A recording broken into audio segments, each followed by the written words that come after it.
What's up everyone, I'm Dwayne and I'm a dude with an Autotude and I'm coming to you today from Shift Auto Society here in Wichita, Kansas. I'm here with my friend Clark showing off his classic muscle car from the 1960s. Comment below what you think I've got here behind me, but without further ado, let's get into it.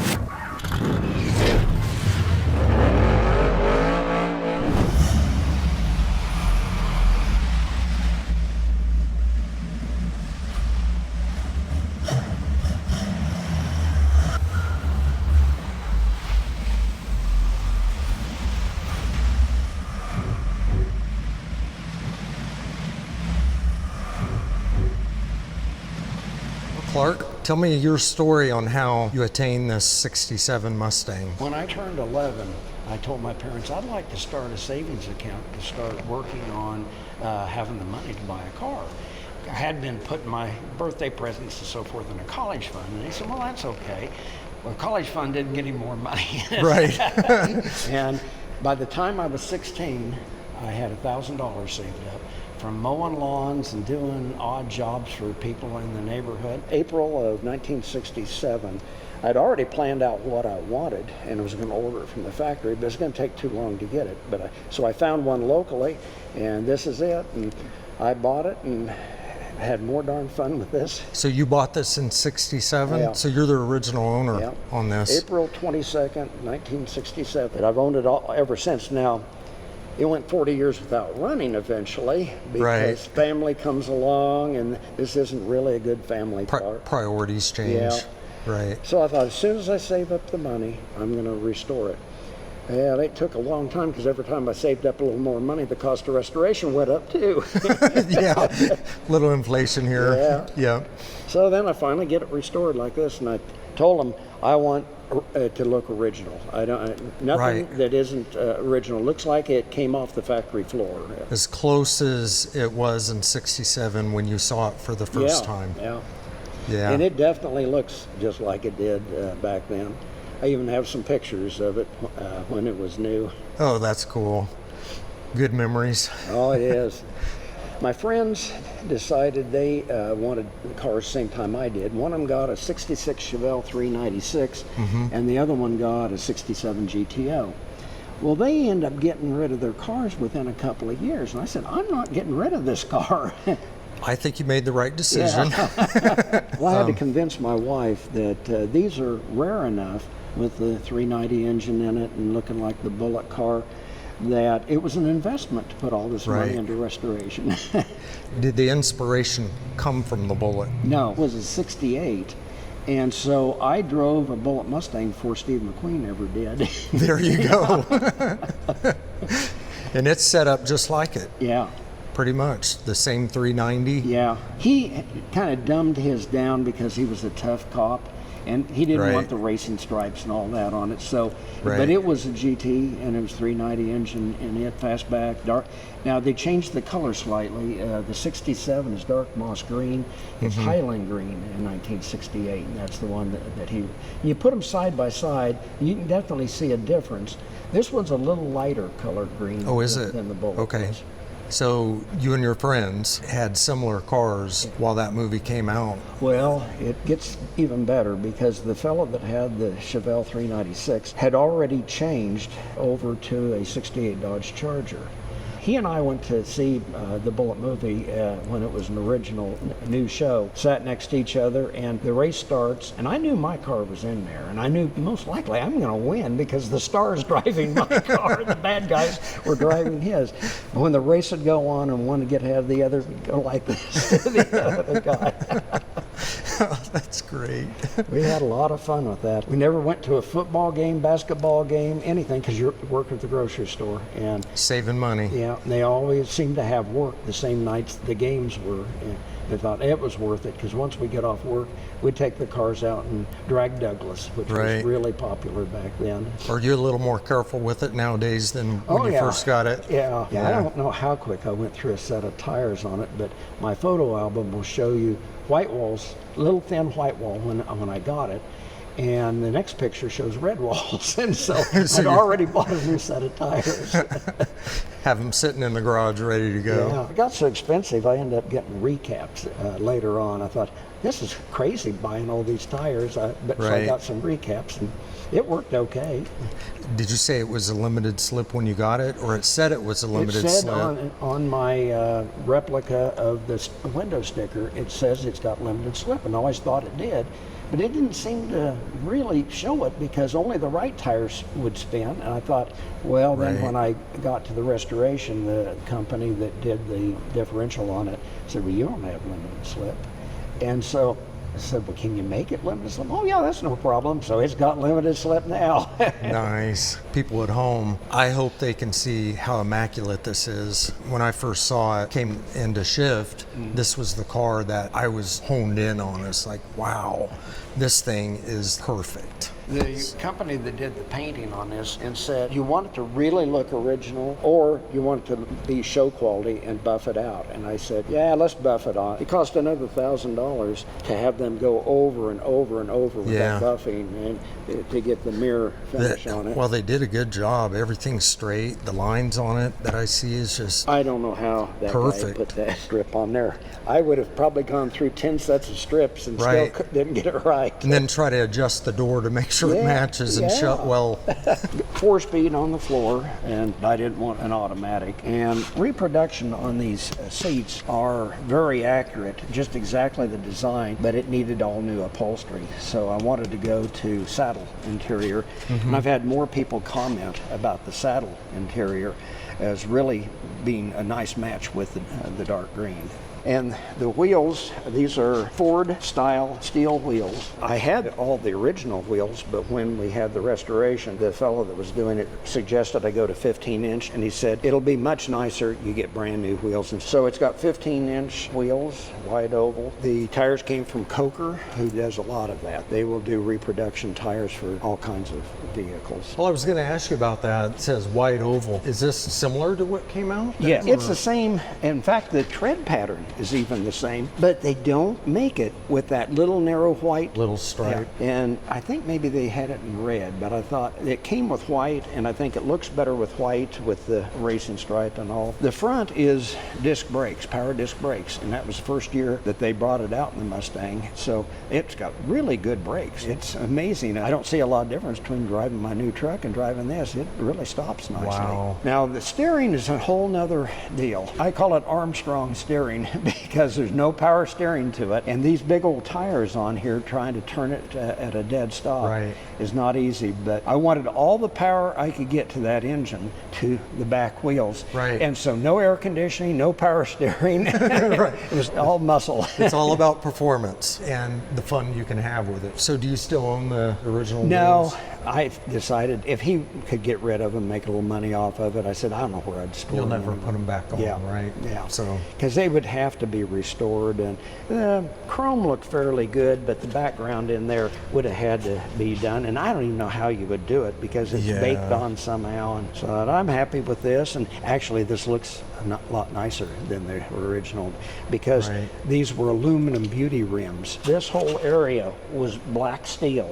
It's just the back part had the chrome. So you push this beauty rim on there, and it isn't the same looking at aluminum and looking at chrome. right, those really stand out on the car. What catches my eye is the contrast with the Yeah. Ford blue Yeah. on the Pony logo. And that's what it came with. They have red for those also. It came with blue, and so that's the reason that's what I bought. And I thought with the Ford blue, I'd be a good match for it. Yeah, definitely. There's a lot of detail that I see, you know, with the chrome, and everything is just tied together and nice. I didn't get the chance to see one of these on the showroom floor. Oh, yeah. back then. I really feel like this is what I would see walking into a Ford dealership in 1967. This. And yeah, this is what I would. I had been looking What? at the 66 because that was what was out, and I thought that looks really nice. And then in the fall of 66, they introduced this one, and I went down at Turner Motors on Douglas and looked at one, and I was shocked. I thought, this is my car. Right. I thought, I'm not getting a 66 anymore, I'm getting a 67. So you had this in the car show for the first time. Words for Charity, Rod and Custom, Devlin Rod and Custom. I've been to 3 of them now, and but this was the first time it was ever showed. Was 2 years ago in January. And that was with the Magnificent Seven? Yes. I entered it, but didn't get into the final 7. But I do have a trophy at home that out of all the cars there, I got the Best Ford Award on it. That's a nice show, and there's a lot of cars that come in from out of state, all over the country, that they try to bring in for that. Some of those cars, they spent more money on the paint job than what the restoration of my car cost. Right. But you know what? You can drive this and enjoy it. And if you make it a trailer queen, what's the point? I thought, I am going to drive it. I'm going to be real cautious in not raining, no snow out, and the streets clear. And can we look under the hood? Yeah. Let's take a look at that.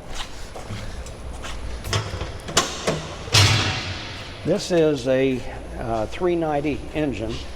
Ford had been using it on trucks and some of their big cars like Galaxy. And so they squeezed it into this engine compartment, and it is literally squeezed into there. Yeah. And they made it so tight on the side that when you try to change the spark plugs, you can barely get your hand through there. Before that, 289 was what the Mustangs came with. Right. But you could get an upgrade to the 390 as an option on it, and I wanted all the horsepower I could get, so I got the 390. Yeah, they call this a big block, and I don't think the 289 was ever considered a big block. Fits nicely in there. You still have room, especially in the front, to work on it. Even though you may not be able to get to the spark plugs as easy, it sits in there real nice. Well, all this room was for air conditioner that I didn't have. Yeah, that's true. That's true. I guess someday if you ever wanted that, you can always add it. Yeah. But, you have the 270 air conditioning. That's good enough for me. So, yeah, and I noticed your battery. This is actually a plastic plate over a modern battery. Oh, is it? Yeah. It looks like it came from those days. Yeah, that's the reason I wanted to do it, because that's what they would have looked like back then, because each one would unscrew and you could add water into it. So that's to each cell. I like how the inner fenders, the unibody, is painted with a flat black opposed to the glossy green. Really stands out. Barry Leopold started the restoration on this with his business, Kansas Classics, and about all he ever did was Mustangs. I think he did Falcons too, but all you see at his shop were Mustangs. And for years he did this, and he knew to the nth degree what it looked like when it came off the showroom. He even put a replica sticker, and here's the windshield washing fluid. So everything is just what it looked like. And even underneath on the undercarriage, he knew what color to paint the undercarriage. Right. And he said, this is just how it looked. And there's some overspray here and there. He said, I did it intentionally, because they always oversprayed it at the factory. Right. You would have never known that. Yeah. And probably would help too, is you being the original owner with an original car that didn't get changed through the years. Yeah. Before I shut it off and didn't drive it again, I had switched out the carburetors, because this carburetor, and I used to have a full race cam in it back in college. So it had 401 horse. It ate gas like crazy. And gas prices got clear up to $1. Oh my gosh. And I said, $1. And it's getting 3 miles to the gallon. So what? Right. So I Back thought, then. I'm going to put a new carburetor on there. And I've got about 6 then after the new carburetor, but I hung on to the original because I knew one of these days I'm going to restore it and it needs that original carburetor. So how many horse did this come out with? 335, and you see some reports that say 325.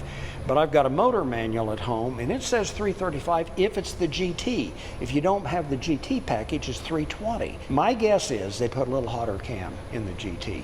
And that's the reason there's a little bit of a lope when you listen to it. And so I think that must have been it, because all the other specifications are identical, whether you got the GT or not GT. Well, I bet this thing is fun, being a 4-speed. Yeah, it is. Be able to run through the gears on it. And you had mentioned that it'll actually chirp even through 4th gear, at least small one. As you say, I can get rubber in all 4 gears. There's a long-range plan that one of these days it's going to be restored to what, so I didn't want to lose anything that I had originally on it. Yeah, it's just beautiful. And the, looking at the grill and everything like this area here. Yeah, I mean, that's part of the GT package, that you have the fog lamps on it, and there's a number of little things here and there. That the suspension's the big thing. The undercarriage, you said, is just immaculate, as an original as this, which you see here. And I was looking at the trunk, and we should take a look at that. And it is just stellar. At an indoor car show, I lined it with mirrors and put lights under there so you can see the underneath and how it looks just brand new.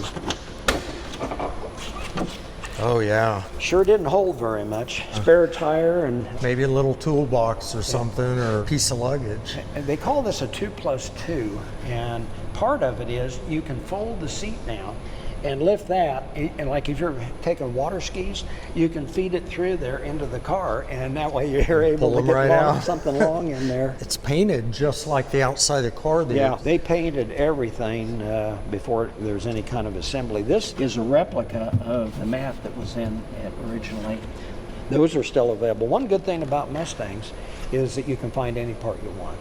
It's real popular at car shows, and I think maybe some of it is because of the Bullitt car. And if I had not had the original engine, I might have gone to the Bullitt theme and then make it look just like Steve McQueen's. Right. But I thought, I've got everything, the engine, transmission, rear end are all original, and thought I just need to do it original. Well, I think you made a good decision, because the Bullitt car is actually a replica of this. You had yours before the Bullitt car. Yeah, Steve McQueen copied me. Yeah, exactly. So you have one thing up on that car. CJ Pony Parts is one of the good places. I got a lot of the parts on this. So if you ever had to replace something, there's a place where you can get it, and you may not even be able to tell the difference whether it was original or not. I can give you some examples. This is a replica trunk. It was too rusty. Oh, really? And so they found one just like it, and I think it is just like it. In fact, some of the panels, the doors are a replica. And then some of this metal, they may have taken a whole panel, and then the front fenders are replica panels. So they've got them out there. He said it would be harder to make it look original, because I didn't want any Bondo in this. I wanted it all to be original metal. Right. And he said, this is the best way. He said, you can't tell the difference. The metal on it looks just the same. Right. Now the roof is original on it. I had to replace the back window because it had become delaminated over time, and so it looked foggy in one spot there.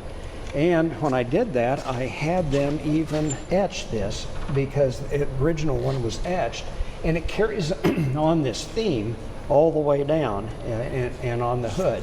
And so I thought, nice. Someone who's nitpicking will say, that didn't that have etching on it?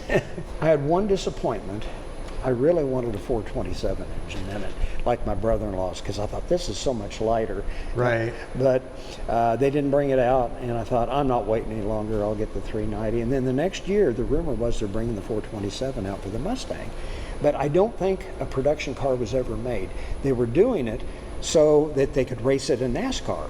And they had to have a certain number of production cars available to the public before they could race it. Well, before that happened, I guess, NASCAR said, you're not running that engine. Too light, too big. Yeah. So it never actually came out. And they end up with 428 later on. And it had a little more horsepower than this one, but it was even bigger and heavier too. What's it weigh? 2,800 pounds. That's pretty light. And my son, I've got a picture of him out in front of our first house, and he's about that tall, and I'm changing the oil on. He's up on his tiptoes looking in there. So he's been a Mustang fan all along. So he bought the 2019 Special Edition Bullitt Mustang and has that. He lives out on the East Coast. And I got to figuring, he's got 480 horsepower in that one. But power to weight, we're almost even, because his car is 1,000 pounds heavier than mine. Oh, wow. So he needed that. Didn't realize. I figured, if anything, the new cars would be lighter. They'd use lighter... thinner panels. Yeah. But this thing, 2,800 pounds, that's one reason it gets up and goes. Nice. Can I hear it run? Yeah. Love to hear it run.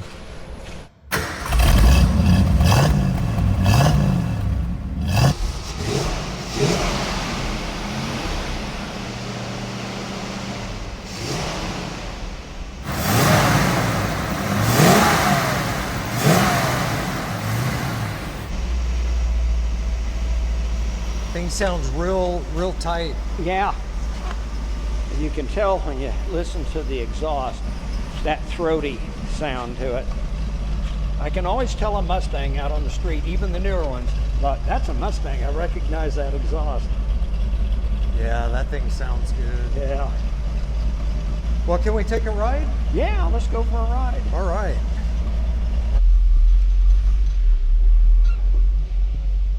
This is cool. It feels, I'll get up close here before I open the door.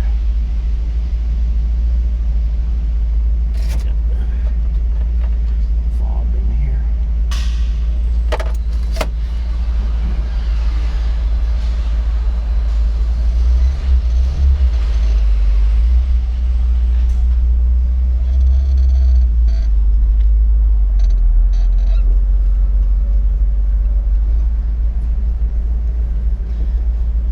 Getting out early today because no air conditioning is going to be pretty hot this afternoon in this I'm car. already feeling the humidity just a little bit. This thing runs so smooth. Yeah, they did a really nice job restoring that engine. It's got a little bit of heat to the cam. That's all. You'll just hear the little bit rough idle, but that's just because of the cam that's in it. But that's okay. It gives you a little bit of more oomph to it. It just feels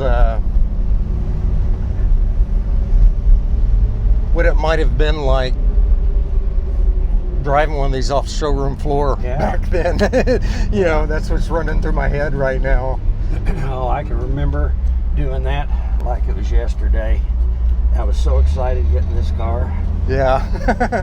My dream car, and 16 years old, and all the money you had to save up to be able to just have the down payment on it. Wow. It was a great thing to have. And my friends all did the same thing with their cars. And so we worked every time there was a basketball or football game for the high school. We were working, but we got to take the cars out afterwards. Right, and it made it worth it.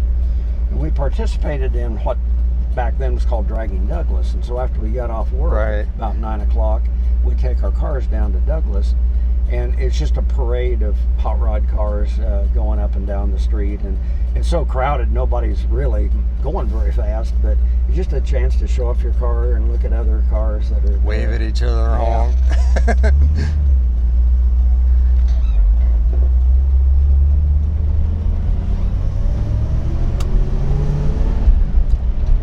Feels like it has some torque to it. Oh, it does. This 390 engine has 427 foot-pounds of torque.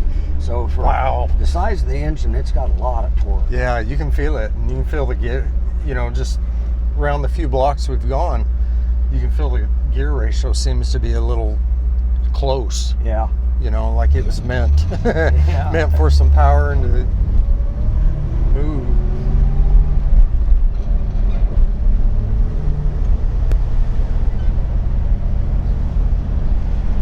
Just think, I'm in a Bullet Mustang before Bullet Mustang existed. That's right.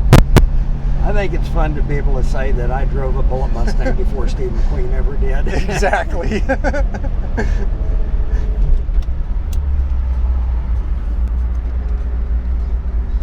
In its day, it was a hot rod. You know? Oh yeah. 335 horse was a big deal back in those days.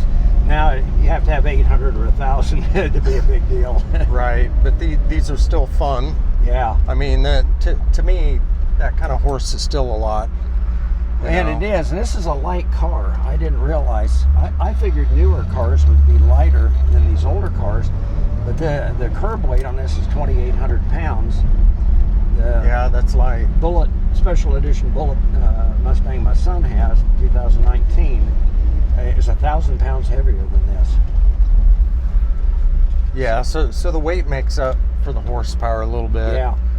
In fact, he's got 480 horse in his, and the power to weight ratio is about the same between the two. Right. Yeah.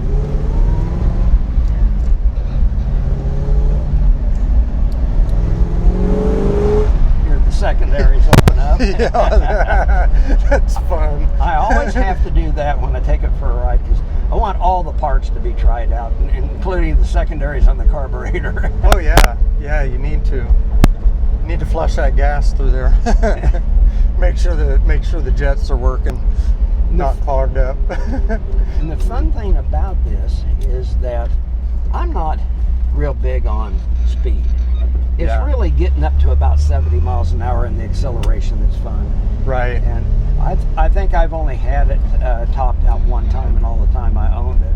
And it went past the 120 mark, so I really don't know how fast I was going. Right.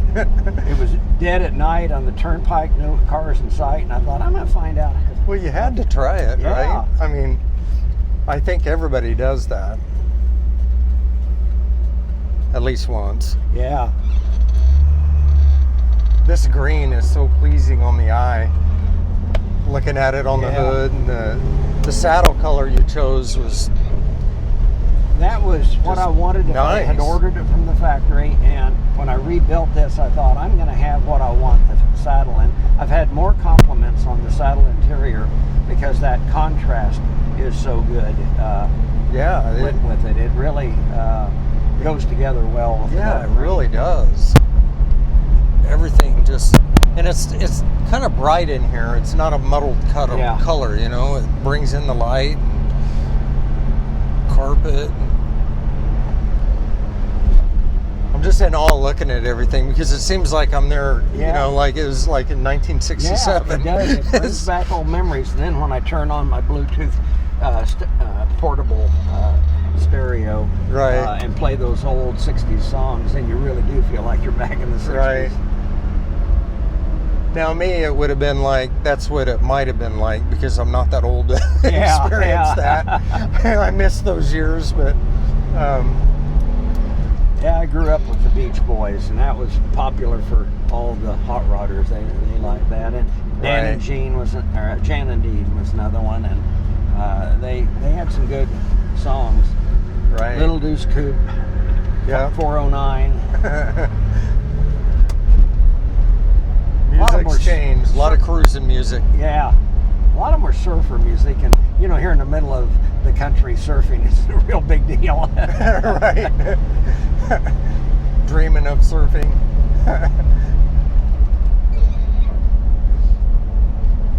I keep looking at your dash and your gauges and how, you know, the speedometer and the tack is just right there. They're big to where you can just see them. Primitive compared to the new dashes and what you can get on there. Right. And it has what we used to call idiot lights, where instead of knowing what the well pressure is, a light comes on when it's too low. Right, exactly. So I did add one thing to it, is I put in some gauges right here that had the other information on it, so I could keep track of that. But I wanted everything back original, just like it was. I didn't want anything else that wouldn't have been on the car when it was new. Yeah. Yeah. You don't want to start adding stuff. Yeah. It just keeps it the way you bought it, and then it probably makes it worth, you know, more having the closer to original. That's what I decided. I had thought one time to maybe turn it into an identical copy of the Bullet. Right. But one is, this is a 67, it was a 68. And besides that, I've got all of the original engine, transmission, rear end, everything is original. And his wasn't, he had doctored his up some. He took off the GT badging. I think a tough guy cop didn't want to make it look too frilly with racing stripes and things like that. Right. I think they had a couple of those, didn't they, for the movie? Yes, they did. Yeah, and they got banged up some in those that chase scene. Well, I see why. I think that Charger got it, most of it. Yeah. I don't know if they had more than one Charger. I haven't heard about that, but yeah, they had two Mustangs. In fact, when it sold for 4.8 million, I think it was, somewhere in that neighborhood. Wow. It still had the camera mounts on it. And it had never been painted.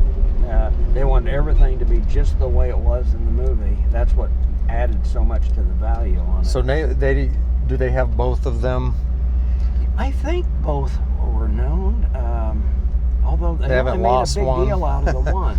Well, I've heard so many different stories about it. Supposedly one of the two was in a salvage yard down in Mexico that when it was discovered. Oh, wow. But I don't know if that's the one they end up selling or if that was the other one. But I never heard much about the other one, so I can't say for sure whether they found it or not. I guess, you know, with movies like that, you don't realize that it become an icon. Yeah. So you don't really think about it at the time. Well, maybe we should have kept this car, or maybe we should have, you know, and then they become highly sought after because you can't find them. Nobody knows where they're at, and then they find them. Well, Steve McQueen tried to buy back his Mustang that was in the movie. Yeah. And the owner wouldn't sell it. Oh, that's too bad. Yeah. I think I probably would have sold it to him because the connection he has to that is hard to match. And I think he offered quite a bit of money, if I remember right, but nothing like $1 million. Yeah. Well, this color on the hood with the sun shining at that angle was just beautiful. Yeah, you can see reflection of all the buildings around here. Yeah. Well, Clark, you want me to head back there? Yeah, we can head back. I appreciate you giving us a ride. Sure. This is fun.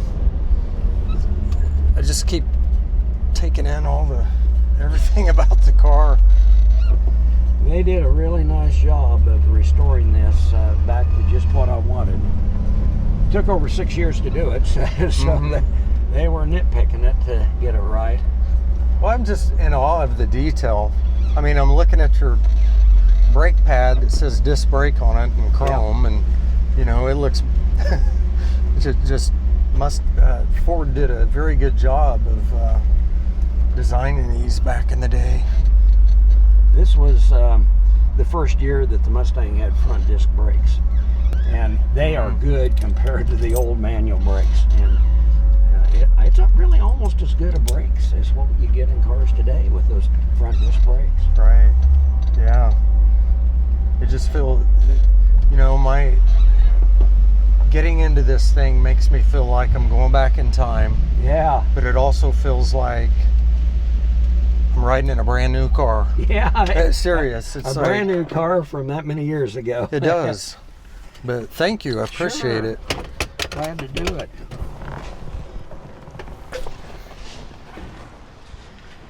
All right, everyone, I want to thank you for watching till the end of this video. I want to thank Clark and Shift Auto Society for letting us come out to check out his 1967 Mustang. Anyways, be sure to hit that subscribe button for me below to best support my channel, and we'll see you next time on Dude with an Autotude.